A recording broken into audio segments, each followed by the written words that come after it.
Saking hebatnya dalam berburu di alam liar, ia bahkan dinobatkan sebagai raja hutan. Dengan ukurannya yang besar, serta koyakan kencang dari gigi taringnya yang tajam, tak heran bila mangsa buruannya sulit untuk melarikan diri.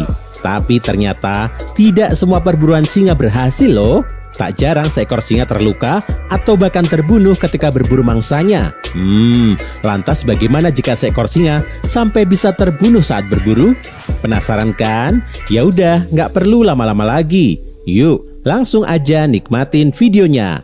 Tapi sebelum itu, jangan lupa klik subscribe dan nyalain lonceng notifikasimu agar kita selalu update informasi menarik dari Grab Viral. Meski dikenal sangat buas ketika berburu, tak jarang seekor singa justru mengalami kesialan yang diakibatkan oleh hewan buruannya. Terkadang mereka justru diserang balik oleh mangsa incarannya. Apalagi kadangkala singa berburu hewan yang ukurannya jauh lebih besar atau mempunyai alat pelindung diri seperti tanduk atau gigi tajam. Salah satu kesialan singa saat berburu terekam dalam video berikut. Kejadian ini bermula ketika dua ekor singa terlihat sedang berusaha mengalahkan seekor kerbau. Tiba-tiba saja, kawanan kerbau muncul dan bersiap menyerang sang raja hutan itu.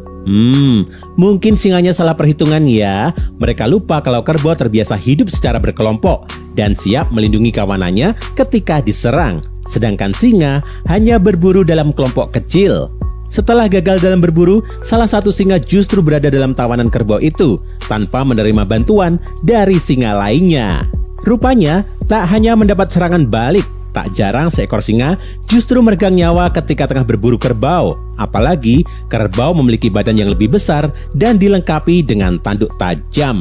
Suatu ketika, seekor kerbau pernah menyerang singa dengan tanduknya hingga raja hutan itu melambung ke udara. Pada kesempatan lain, seekor singa bahkan terlihat terluka parah karena serangan tanduk kerbau yang bertubi-tubi. Kerbau mungkin menjadi salah satu santapan kesukaan singa karena badannya yang sintal sehingga dapat membuatnya kenyang. Namun, perlu juga diingat bahwa kerbau hidup secara berkelompok dan saling menjaga satu sama lain. Oleh karena itu, apabila ada salah satu dari kawanan yang merasa terancam, tak jarang kerbau lain akan tiba-tiba datang bergerombol dan menyerang singa tanpa ampun. Hihi, serem juga ya gengs, pertarungan antara singa sama kerbau ini. Nah, itu tadi gengs, informasi mengenai pertarungan singa dan kawanan besar kerbau liar versi Grab Viral. Nantikan video-video menarik dan menghibur lainnya hanya di Grab Viral. Sampai ketemu lagi gengs.